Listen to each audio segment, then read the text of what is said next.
Сәлем достар, бүгін мен борщ дайындаймын. Бірінші етті қайнатып алдым 2 сағаттай.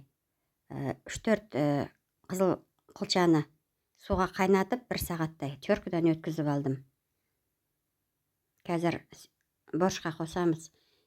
Жарты капуста алып сақтап тұрадым. Картошка 4-5, чеснок 3-4. Қазір тәтті бұрыш 1-2 тәтті бұрыш.